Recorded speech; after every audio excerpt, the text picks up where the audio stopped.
Baik, puji Tuhan. Sekali lagi shalom. Damai di hati. Puji Tuhan pada hari Tuhan, hari kudus. Kenatipun cuaca beberapa waktu ini terus tidak bersahabat dengan kita, tetapi justru dalam situasi kondisi seperti itulah iman dan kepercayaan kita kepada Tuhan dipertanggungjawabkan. Sebab ketika situasi baik-baik saja, maka di manakah komitmen kita dinyatakan? Tapi justru dalam situasi kondisi yang tidak menentu, di situ kita bisa menyatakan iman dan kepercayaan kita melalui memelihara janji Tuhan. Kita boleh berkumpul bersama memuji memuliakan Tuhan, tetapi lebih daripada itu kita juga menyerahkan diri untuk diajar dan dituntun oleh firman Tuhan yang adalah kekuatan Allah bagi kita. Pada pagi hari ini saya mengajak kita untuk buka bersama-sama di dalam surat Rasul Paulus kepada jemaat di Efesus, yaitu Efesus pasal 1. Kita bacakan ayat 15 sampai dengan ayat yang ke-23.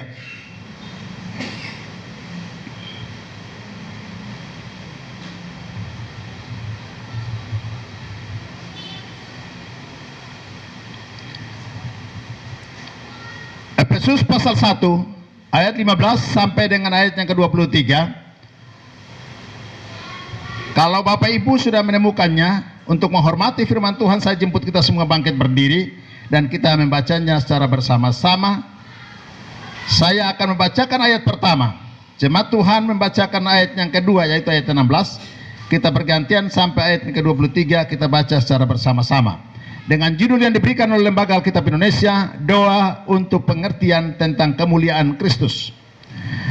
Karena itu setelah aku mendengar tentang imanmu dalam Tuhan Yesus dan tentang kasihmu terhadap semua orang kudus, aku pun tidak berhenti mengucap syukur tentang hartamu, dan aku selalu mengingat kamu dalam doaku, dan meminta kepada Allah Tuhan kita Yesus Kristus, yaitu Bapa yang mulia itu, supaya Ia memberikan kepadamu roh hikmat dan wahyu untuk mengenal Dia dengan benar, dan supaya Ia menjadikan mata hatimu terang, agar kamu mengerti betapa kata-kata yang terkandung dalam panggilannya, betapa kayanya kemuliaan bagian yang ditentukannya bagi orang-orang kudus, dan betapa hebat kuasanya bagi kita yang percaya, sesuai dengan kekuatan kuasanya yang dikerjakannya dalam Kristus, dengan membangkitkan Dia dari antara orang mati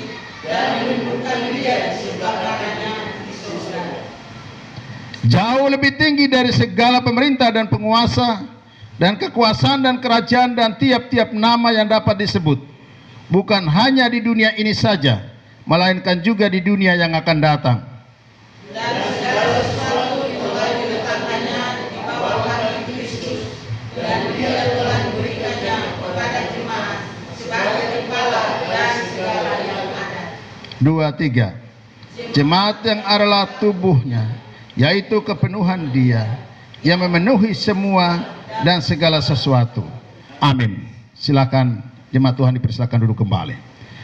Demikian jauh pembacaan firman Tuhan yang menjadi perenungan bagi kita sekalian di minggu pagi hari ini. Berbahagialah setiap kita yang mendengar, memperhatikan dan menjadi pelaku-pelaku firman. Dari bacaan ini saya memberikan judul posisi dan kondisi orang percaya di dalam Kristus. Posisi dan kondisi orang percaya di dalam Kristus. Mengapa saya memberikan judul ini? Karena setelah saya merenungkan bahwa banyak orang Kristen, banyak anak-anak yang mengaku diri sebagai pengikut Kristus atau anak Tuhan, seringkali gagal di dalam mencapai kehendak Allah karena mereka tidak menyadari posisi dan kondisi sebagai orang percaya di dalam Kristus. Penting sekali untuk kita menyadari kondisi dan posisi kita hari-hari ini. Sebab sesuai dengan pernyataan Tuhan Yesus sendiri, terutama di dalam doanya Injil Yohanes pasal 17, ia tidak meminta supaya hamba-hamba Tuhan, orang-orang percaya itu dipindahkan dari dunia ini, tapi dia berdoa agar mereka senantiasa dilindungi, mereka senantiasa dimampukan. Doa itu memberi isyarat bahwa kehidupan kita di tengah-tengah dunia ini akan diikuti dengan berbagai tantangan dan persoalan. Namun status kita sebagai orang pilihan, sebagai orang-orang yang sudah ditebus, sebagai orang-orang yang sudah dimeteraikan dengan kekuatan Allah sendiri sebelum dunia ini dijadikan, melalui kematian dan kebangkitan Tuhan Yesus, di mana dengan cara itu ia menebus kita dan menjadikan kita sebagai miliknya yang dapat dipertahankan. Lebih daripada itu, ia memberikan Roh Kudus-Nya yang beberapa waktu berturut-turut kita renungkan firman Tuhan tentang itu. Roh Kudus itu diberikan sebagai jaminan di mana memeteraikan apa yang telah dilakukan oleh Allah Bapa dalam karya keselamatan, yang dikerjakan oleh Yesus Kristus dalam karya keselamatan. Roh Kudus diberikan sebagai jaminan untuk memeteraikan semuanya itu. Itulah sebabnya penting bagi kita untuk memahami kondisi dan posisi kita sebagai orang percaya. Bapak Ibu jemaat Tuhan yang diberkati, tentunya kalau kita memperhatikan bahwa surat Efesus ini merupakan sebuah surat daripada Rasul Paulus, diberikan kepada jemaat di Efesus. Semua hamba-hamba Tuhan sepakat bahwa jemaat Efesus adalah satu jemaat yang cukup memiliki keunggulan secara kerohanian dibandingkan dengan jemaat-jemaat lain dalam gereja mula-mula. Jemaat ini adalah jemaat yang memiliki standar yang cukup, memiliki kerohanian yang baik, sehingga Rasul Paulus menulis surat ini menyatakan keberadaan, posisi dan kondisi dari para orang percaya yang harus dipahami oleh setiap orang yang telah mengalami kasih karunia Allah. Setelah menyadari, maka dia akan tahu juga tentang apa yang harusnya dia lakukan dan apa yang menjadi hak atau keistimewaannya sebagai pengikut Kristus. Pasal 1 mulai dari ayat yang ketiga sampai kepada ayat yang ke-14 itu berbicara tentang karya Tritunggal. Allah Bapa memilih, Allah Anak menebus, dan Allah Roh Kudus memeteraikan. Tiga hal ini masing-masing mengerjakan bagiannya. Allah Bapa memilih kita sejak dalam kandungan. Allah Anak menebus kita setelah kita jatuh ke dalam dosa dan mengangkat kita dan meletakkannya kembali sebagai miliknya. Lalu Allah Roh Kudus memeteraikan kita sebagai milik Allah, sehingga dimanapun kita berada, kapanpun waktunya dan kondisi situasi apapun yang kita alami, kita tetap kedapatan sebagai milik Tuhan karena dimeteraikan. Bapak Ibu jemaat Tuhan yang dikasihi, sebagaimana kalau kita memperhatikan di dalam ayat yang ketiga itu dari pasal 1, terpujilah Allah dan Bapa Tuhan kita Yesus Kristus, yang dalam Kristus telah mengaruniakan kepada kita segala berkat rohani di dalam sorga. Sebab di dalam Dia Allah memilih kita sebelum dunia dijadikan, supaya kita kudus dan tak bercacat di hadapannya. Ini adalah merujuk kepada satu keberadaan keistimewaan orang Kristen, di mana Allah telah memilih kita, Allah telah menebus kita, Allah telah mempersiapkan kita, menjadikan kita sebagai miliknya yang dapat dipertahankan.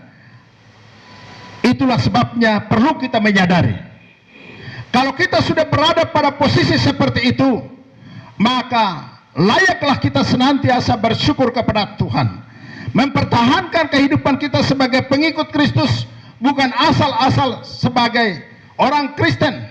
Sebab hari-hari ini banyak orang mengaku diri orang Kristen, tapi kehidupannya jauh daripada kehendak Allah. bahkan seringkali menyerahkan dirinya dikuasai oleh kelaliman, mencederai kesaksian Kristen, mencederai kesaksian gereja Tuhan, mencederai kesaksian daripada keluarga-keluarga Kristen yang harusnya sebagai mitra kerajaan Allah, bertanggung jawab menyatakan rahasia kerajaan Allah itu di tengah-tengah dunia ini melalui apa yang dipikirkan, apa yang dikatakan, dan apa yang dikerjakan. Bapak Ibu jemaat Tuhan yang diberkati, menyadari posisi dan kondisi kita sebagai orang percaya di dalam Kristus itu sangat penting. Dalam bacaan kita tadi dikatakan,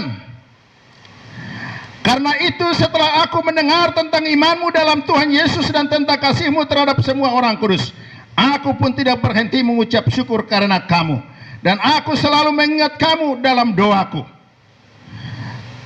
Pernyataan Rasul Paulus ini mendasari tindakannya sebagai penanggung jawab iman Kristen, sebagai bapa rohani bagi jemaat Efesus. Dia memberikan satu apresiasi tentang perkembangan iman yang dinyatakan dalam kehidupan sehari-hari. Dia selalu mengucap syukur kepada Allah karena apa yang telah mereka alami dalam pengalaman pribadinya dengan Tuhan, di mana setiap orang harus menyadari bahwa dia adalah orang yang telah dipilih, orang yang telah ditebus dengan darah Kristus, orang yang sudah dimeteraikan dengan kekuatan kuasa Roh Kudus, haruslah menyatakan dirinya sebagai pribadi yang sudah bebas dalam rancangan Allah, bagi keselamatan pribadi, tetapi juga bagi keselamatan dunia ini. Bapak Ibu jemaat Tuhan yang diberkati, selanjutnya dikatakan bahwa dan meminta kepada Allah Tuhan kita Yesus Kristus, yaitu Bapa yang mulia itu, supaya ia memberikan kepadamu roh hikmat dan wahyu untuk mengenal dia dengan benar. Bapak Ibu jemaat Tuhan yang diberkati, dari bacaan ini ada beberapa hal yang harus kita perhatikan. Kita menyadari diri bahwa kita adalah bagian daripada tubuh Kristus. Tubuh Kristus itu bukan namanya tubuh Kristus. Itu bukan hanya kepala, itu bukan hanya tangan, itu bukan hanya kaki, tetapi seluruh keberadaan dalam tubuh ini itu adalah bait Allah. Tubuh Kristus masing-masing menyadari posisinya, masing-masing menyadari keberadaannya sebagai anak Tuhan yang telah dibayar lunas, bukan hanya dipilih tetapi ditebus. Dan bukan hanya sampai kepada proses penebusan, tetapi kita dimeteraikan. Saya ketika dalam persiapan membaptis setiap mereka yang dibaptis, saya katakan bahwa baptisan itu merupakan sebuah meterai. Sebelum engkau dibaptis, walaupun engkau percaya kepada Tuhan, tapi belum ada tanda yang dapat dipertanggungjawabkan kepada dunia ini bahwa engkau adalah milik Tuhan. Dan baptisan itu adalah sebuah meterai. Ketika dibaptis dengan nama Allah Bapa, Anak, dan Roh Kudus, aku membaptis engkau, ya, Matius, Markus, Lukas, Yohanes, dan seterusnya. Sejak itulah engkau dimeteraikan. Jadi ibarat itu cap, diberi tanda di bagian bahu sini atau di bagian kepala sini, sehingga kau jalan kemanapun, mau dalam keadaan lapar kah, mau dalam keadaan miskin kah, mau dalam keadaan sakit kah, iblis dia hanya menggoda, tapi dia tidak punya kuasa atas kehidupan kita. Amin. Sebab ketika engkau dibaptis, engkau telah diberikan tanda meterai, tanda kepemilikan Allah itu, Allah Bapa, Anak, dan Roh Kudus. Kemana-mana iblis tidak bisa berkuasa atas hidupmu. Tapi kalau engkau belum dibaptis, biar duduk dalam gereja, dia masuk dan dia ganggu. Ya, memang pendeta berdoa, kami tolak segala intervensi iblis, kuasa dan lain yang ada di dalam ruangan ini. Iblis dia bilang begini, Yang lain-lain itu kan Bapak punya, artinya sudah dimeteraikan menjadi milik Tuhan. Jadi pendeta kau bisa klaim. Tapi yang belum dibaptis itu kan belum ada yang punya. Jadi saya bisa masuk ganggu dia pu pikiran kah, dia pu HP kah, dia pu apa-apa begitu, sehingga dia tidak konsentrasi pada saat firman Tuhan disampaikan. Kenapa? Karena kita belum diberikan meterai.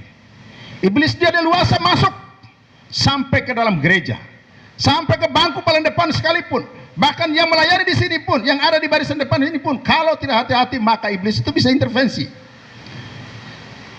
Bapak Ibu, tapi ketika kita dibaptis, dimeteraikan, sehingga dimanapun kita berada, mau di dalam gereja, mau di hutan rimba, mau di muara sungai, dimanapun kita berada, bahkan berada di tempat-tempat keramat, di mana iblis penunggu banyak di situ pun, Tuhan tetap memperhatikan engkau. Karena apa? Meterai tanda kepemilikan sebagai anak Allah itu telah diberikan Allah Bapa, Anak dan Roh Kudus. Tuhan Yesus sebelum dibaptis, walaupun dia adalah anak Allah, dia belum melakukan segala sesuatu. Begitu dibaptis, tanda meterai itu Roh Kudus berkata, dalam rupa burung merpati turun hinggap di atas bahunya, lalu ada suara berkata, inilah anakku yang kukasihi, kepadanya aku berkenan. Artinya dimeteraikan. Jadi yang belum baptis, serahkan diri dibaptis. Tapi kalau sudah dibaptis, jangan langsung hilang dari peredaran. Amin Bapak Ibu. Itulah sebabnya posisi dan kondisi, keberadaan daripada orang percaya di dalam Kristus itu sangat penting untuk diperhatikan. Ketika kita menjadi milik Tuhan, hal pertama yang kita perhatikan adalah kita menjadi bagian daripada tubuh Kristus. Ayat yang ke-22 dan 23 itu dikatakan begini, dan segala sesuatu telah diletakkannya di bawah kaki Kristus, dan dia telah diberikannya kepada jemaat sebagai kepala dari segala yang ada. Jemaat yang adalah tubuhnya, yaitu kepenuhan dia yang memenuhi semua dan segala sesuatu. Ketika kita menjadi milik Tuhan, status kita atau kondisi kita, keberadaan kita adalah sebagai tubuh Kristus. Tubuh Kristus itu bukan hanya berbicara tentang gedung, tetapi manusianya itu yang mengaku percaya kepada Tuhan, dia adalah tubuh Kristus. Sehingga penting bagi setiap orang yang adalah tubuh Kristus untuk menyadari posisi dan kondisinya. Kalau kita itu memiliki kelebihan apa yang bisa kita lakukan bagi pengembangan gereja Tuhan atau pelayanan, dalam pengiringan kita kepada Tuhan, kita lakukan, terutama dalam hal memberi kesaksian. Kita bersaksi kepada orang-orang yang hari-hari ini hidupnya jauh daripada Tuhan. Jangan malu untuk bersaksi. Engkau lakukan dengan ketulusan. Percayalah bahwa Roh Kudus yang memiliki panggilan itu akan memampukan kita, bahkan bekerja lebih jauh, sehingga menggerakkan banyak orang datang kepada kasih karunia Allah. Kenapa hal itu penting untuk kita sadari dan kita lakukan? Karena kita adalah tubuh Kristus. Bapak Ibu jemaat Tuhan yang dikasihi, hal kedua yang perlu kita sadari, dikatakan bahwa menerima roh hikmat dan wahyu, sebagaimana dikatakan di dalam ayat yang ke-17 dan 18, dan meminta kepada Allah Tuhan kita Yesus Kristus, yaitu Bapa yang mulia itu, supaya ia memberikan kepadamu roh hikmat dan wahyu untuk mengenal dia dengan benar. Bapak Ibu jemaat Tuhan, sebagai anak-anak Tuhan, kita harus memiliki roh hikmat dan wahyu untuk mengenal dia dengan benar. Tadi saya katakan bahwa banyak orang Kristen yang gagal di dalam mewujudkan kehendak Allah di dalam kehidupannya. Karena apa? Dia tidak menyadari atau tidak memahami persis tentang kondisi, posisi dan kondisinya. Kalau kita menyadari bahwa kita adalah benar-benar milik Allah, kondisi kita, posisi kita sekarang adalah menjadi milik Allah, menjadi bait Allah, menjadi agen daripada kerajaan Allah di tengah-tengah dunia ini, maka tanpa ragu dan bimbang kita melakukan segala sesuatu sesuai dengan kapasitas yang Tuhan percayakan kepada kita. Rasul Paulus berkata bahwa aku minta kepada Bapa supaya Ia memberikan kepadamu roh hikmat dan wahyu untuk mengenal Dia dengan benar. Pengenalan tentang Allah yang benar. Pernah saya katakan begini, pengenalan yang bengkok terhadap Allah akan menghasilkan iman yang bengkok. Iman yang bengkok akan menghasilkan perilaku yang bengkok juga. Jadi pengenalan itu penting. Kita mengenal Allah dengan benar. Ada banyak orang tahu ada Allah, tetapi tidak mengenalnya.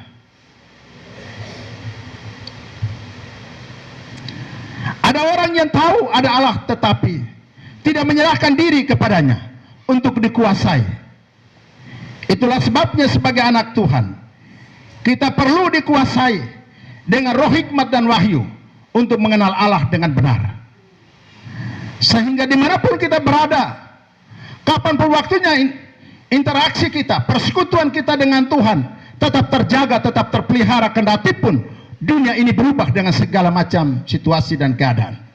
Kita tetap menjadi milik Allah untuk selamanya. Kita tetap menjadi pengikut Kristus untuk selama-lamanya. Bapak Ibu jemaat Tuhan yang diberkati, roh hikmat dan wahyu untuk mengenal Allah dengan benar. Banyak orang pintar tetapi tidak memiliki hikmat.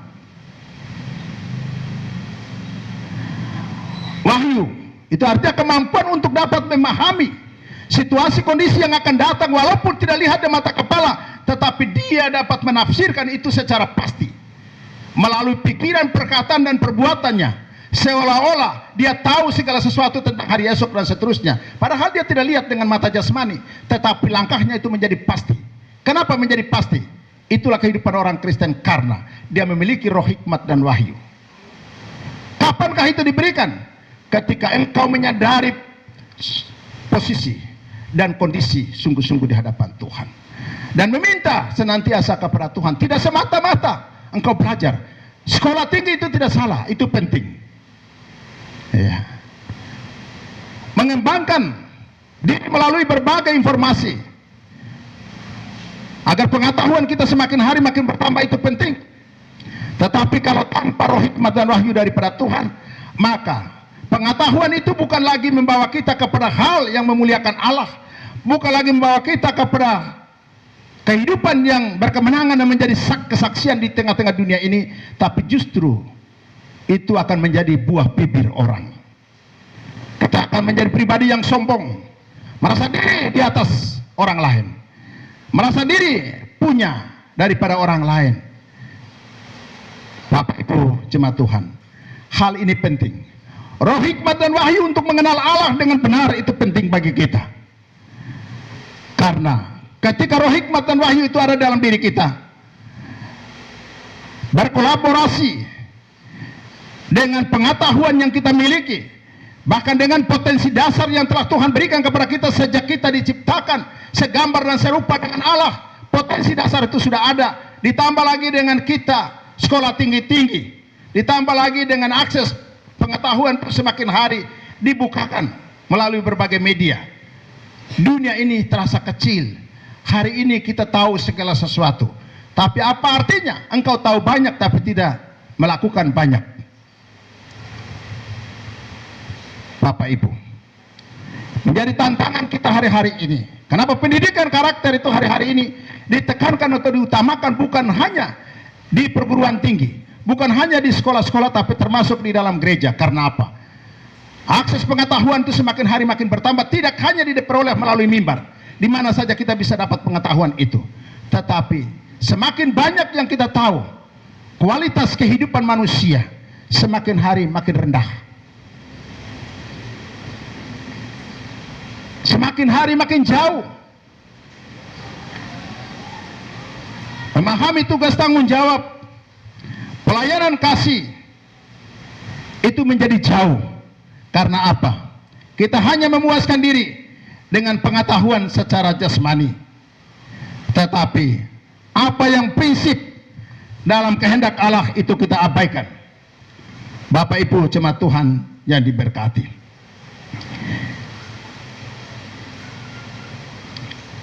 Selanjutnya ayat yang ke-18 sampai ayat yang ke-20.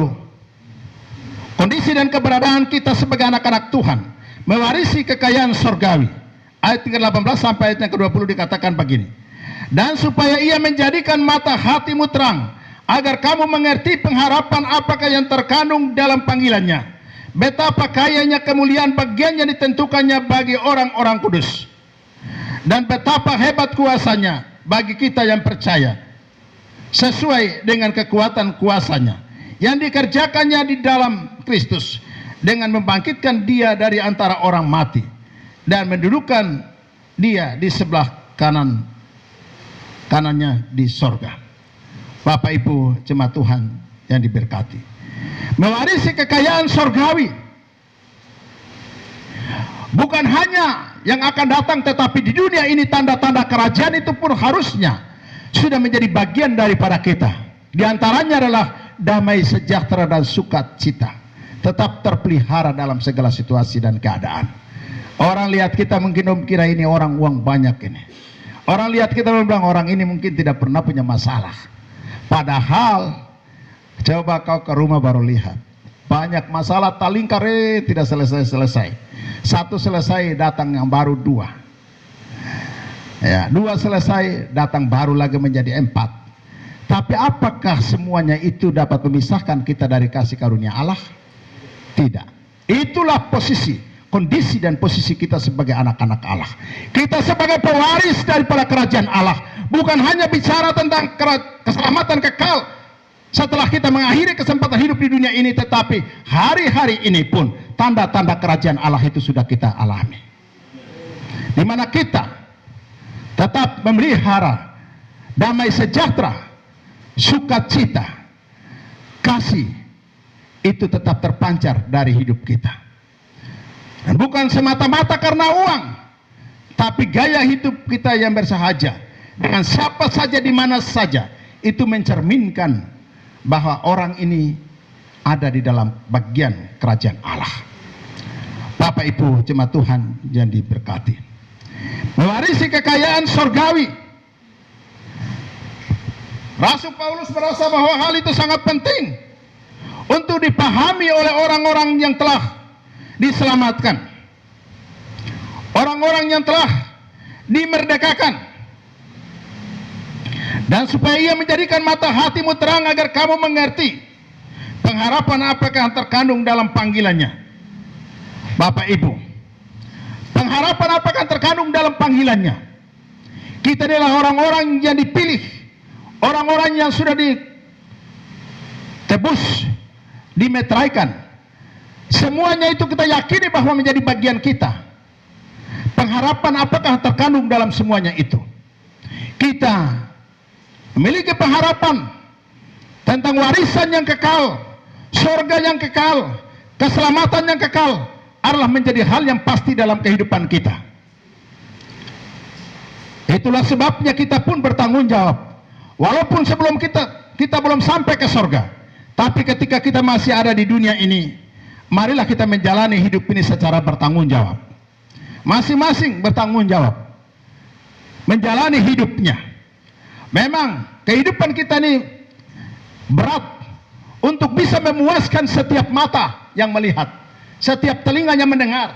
Karena banyak mata yang melihat kita, banyak telinga yang sedang mendengar kita. Tidak mungkin kita bisa memuaskan semuanya dalam waktu bersamaan. Tapi minimal ada niat baik dari kita. Selagi kita menyadari hal-hal baik, kita lakukan saja. Kita terbatas dalam upaya usaha kita meyakinkan orang tentang kebaikan-kebaikan itu. Tapi Roh Kudus akan memampukan. Saya seringkali katakan begini, dalam prinsip saya segala sesuatu akan teruji oleh waktu. Kenapa seringkali saya menyatakan hal itu?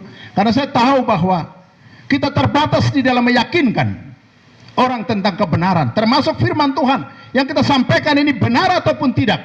Semua itu akan teruji oleh waktu. Karena Allah sendiri berkata bahwa firman Tuhan tidak akan kembali dengan sia-sia.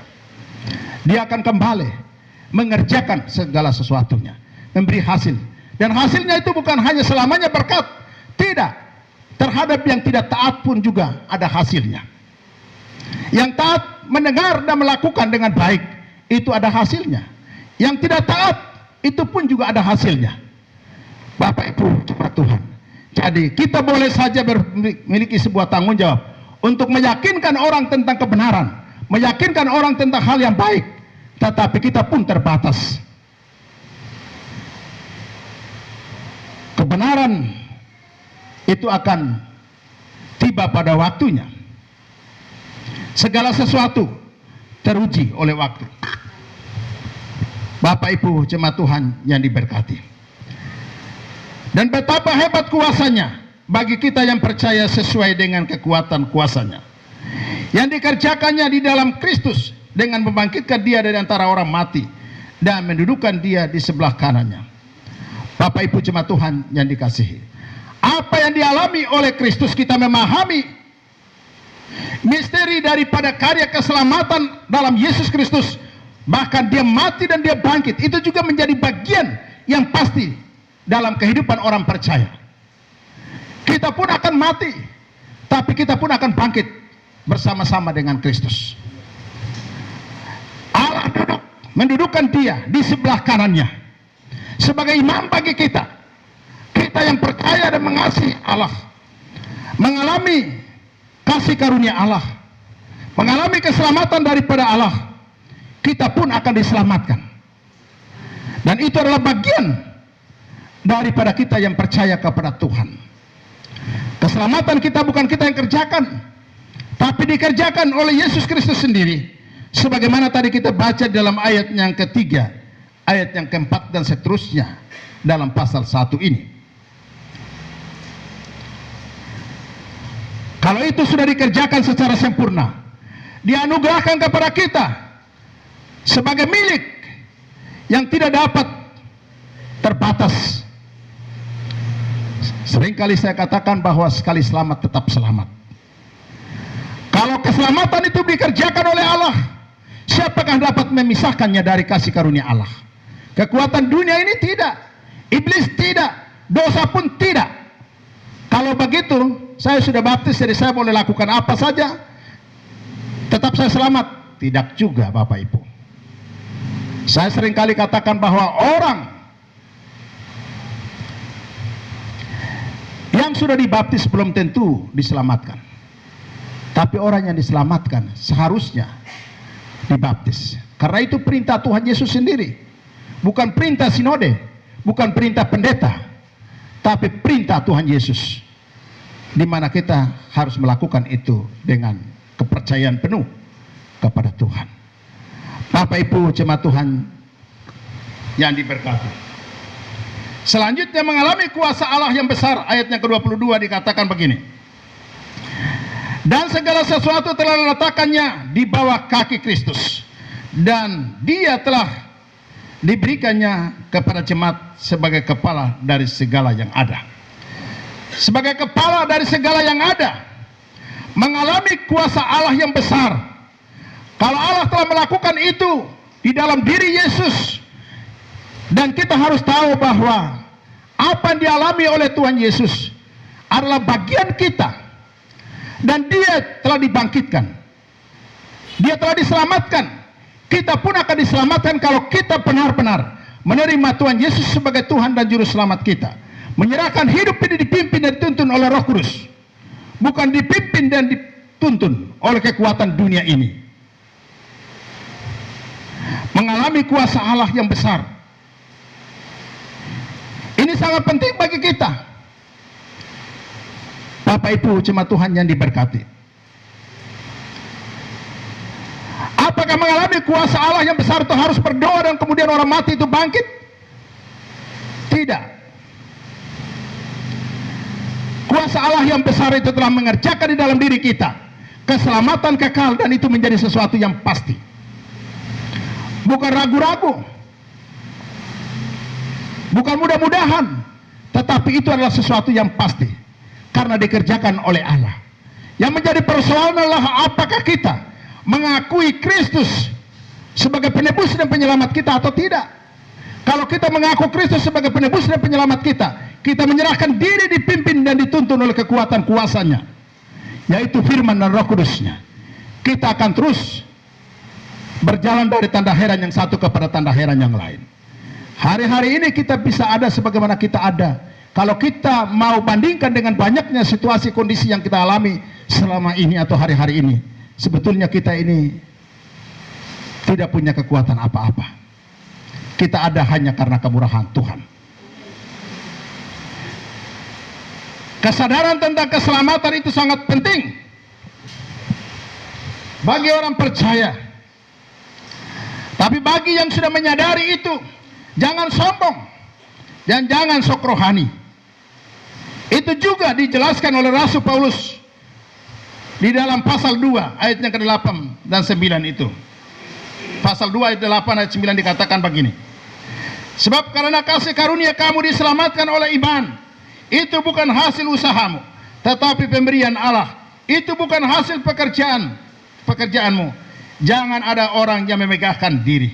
Karena kita ini buatan Allah, diciptakan dalam Kristus Yesus untuk melakukan pekerjaan baik yang dipersiapkan Allah sebelumnya. Ia mau supaya kita hidup di dalamnya. Ia mau. Yang mau itu siapa? Allah mau supaya kita hidup di dalamnya. Bapak Ibu jemaat Tuhan yang diberkati,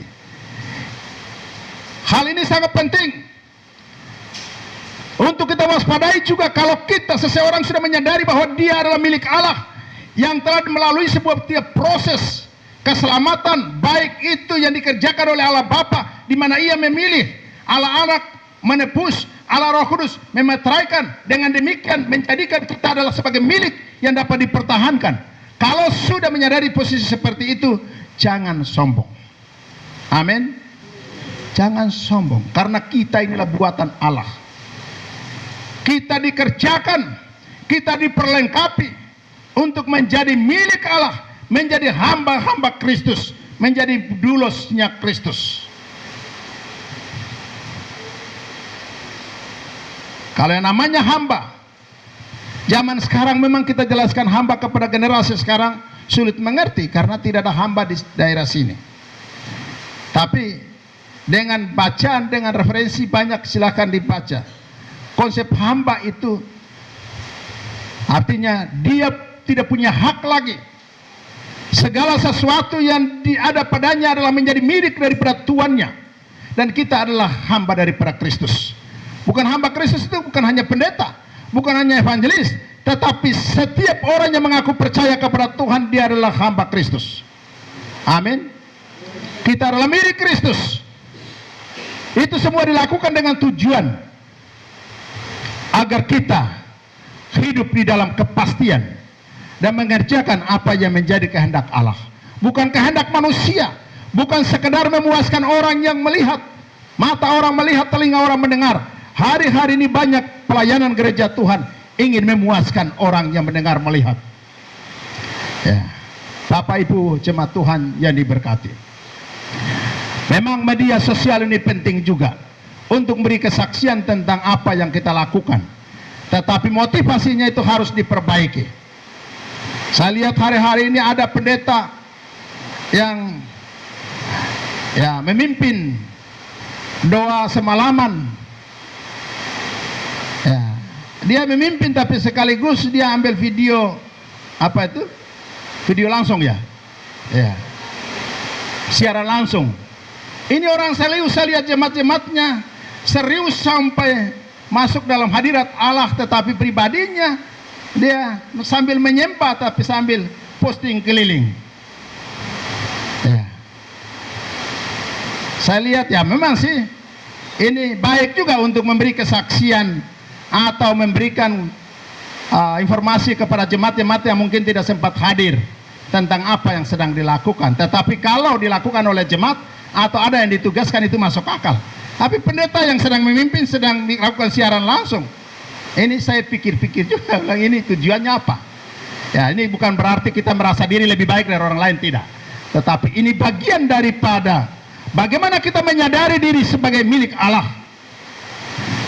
menggunakan kesempatan yang ada untuk menyatakan kesaksian dari keselamatan yang dikerjakan oleh Allah Bapa, Anak dan Roh Kudus. Itu sangat penting. Tapi Allah Bapa, Allah Anak, Allah Roh Kudus telah melakukan bagiannya selesai. sekarang menjadi bagian kita sebagai mitra kerajaan Allah di tengah-tengah dunia ini. Apa yang kita pikirkan, apa yang kita lakukan, apa yang kita katakan. Ini yang menjadi pertanyaan bagi kita sebagai anak-anak Tuhan. Tetapi apapun kehendak Allah bagi kita akan menjadi sia-sia selama kita tidak menyadari posisi dan kondisi sebagai orang percaya di dalam Kristus. Kalau kita menyadari kondisi dan posisi kita sebagai milik Allah, maka apapun kesempatan yang diberikan, dimanapun tempatnya, kita akan bertanggung jawab memancarkan itu dalam kasih dan kemurahan Tuhan. Kiranya Roh Kudus mampukan kita untuk mengerti dan menjadi pelaku-pelaku firman. Amin. Bapak Ibu jemaat Tuhan yang diberkati,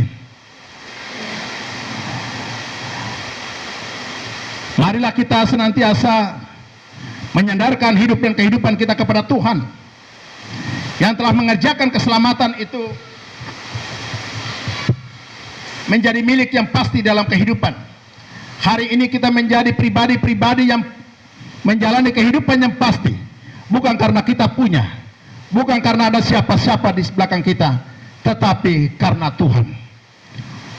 Layaklah kita memuji dan bersyukur kepada Tuhan.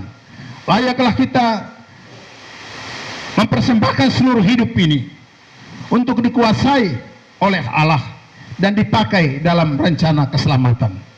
Kita berdoa, bersyukur untuk firman Tuhan.